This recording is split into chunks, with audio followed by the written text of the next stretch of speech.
Belum selesai dengan koruptor, Nasdem terus ditempa berbagai macam polemik. Yang terbaru tersiar kabar heboh. Kader Nasdem di Indramayu berbondong-bondong angkat kaki dari parpol naungannya karena ketidakselarasan antara lisan dan tindakan. Kronologi awalnya, salah satu kader bernama Yosef Hussein mau mencalonkan diri menjadi anggota legislatif. Sudah dijanjikan nomor 1, tapi ada bocoran yang menempatkan Yosef di nomor urut 3. Untuk menggeser caleg bernomor urut 2, Yosef harus mengeluarkan uang sebesar 3,5 miliar rupiah sebagai mahar. Sontak hal itu membuat kaget sekaligus kecewa. Pasalnya, apa yang dilakukan Nasdem ini tidak senada dengan suara sang ketum, Surya Paloh. Dalam statementnya yang terpampang di medsos maupun secara langsung, politik Nasdem itu tanpa mahar. Begitu pula dengan dukungannya tanpa syarat. Tapi aneh rasanya melihat kondisi sekarang karena berbanding terbalik dengan apa yang dikeluarkan Paloh. Dari mahar 3,5 miliar rupiah tadi, kader Nasdem memilih melakukan pengunduran diri secara massal. Jangankan rakyat, di situasi tidak pasti begini, kader akan kembali berpikir 2 kali. Keberadaannya di parpol bercapres Anies itu membawa keuntungan dan kebermanfaatan atau tidak. Pemikiran itu muncul karena banyaknya huru-hara yang keluar dari tokoh di dalamnya. Salah satu kaitannya dengan tertangkapnya Johnny G. Plate yang ikut menyuarakan nyalek di Nasdem tidak pakai mahar. Nyatanya dia sendiri tersandung kasus korupsi besar. Kesialan Nasdem yang bermula dari keputusan sembrono mengusung Anies Baswedan sebagai bakal calon presiden lalu berlanjut hingga sekarang.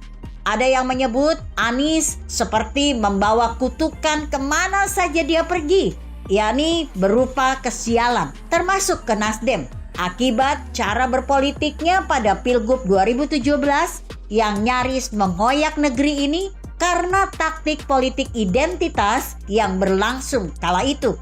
Nasdem juga perlu waspada karena 2 koleganya yang berada di koalisi perubahan kini sedang bersiap menyelamatkan diri. Seperti menaiki kapal skoci biar tak ikutan tenggelam bersama kapal besar bernama koalisi perubahan itu.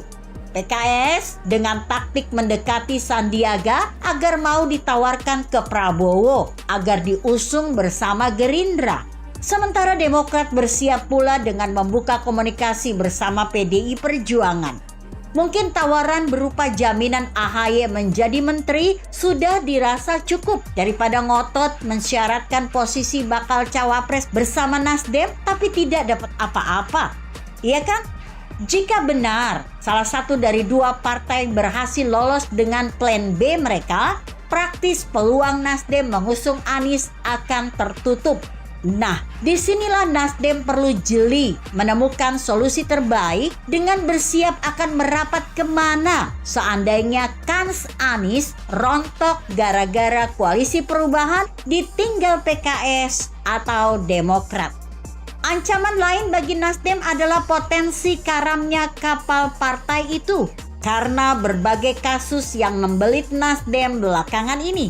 Bicara soal kapal karam, kalau Surya Paloh masih pede, harusnya kita biarkan saja beliau ngotot mengajukan Anies sampai benar-benar kita menyaksikan karamnya kapal besar Nasdem di kancah politik nasional.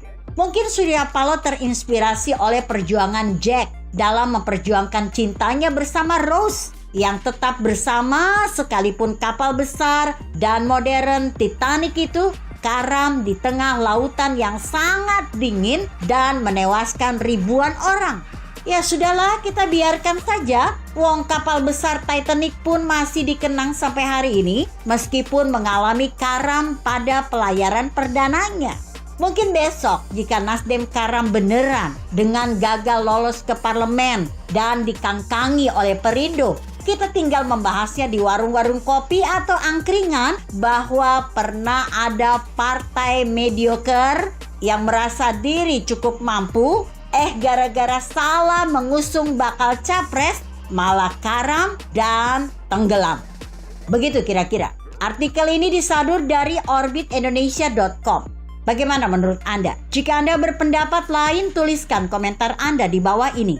Saya Emma Karisma 90.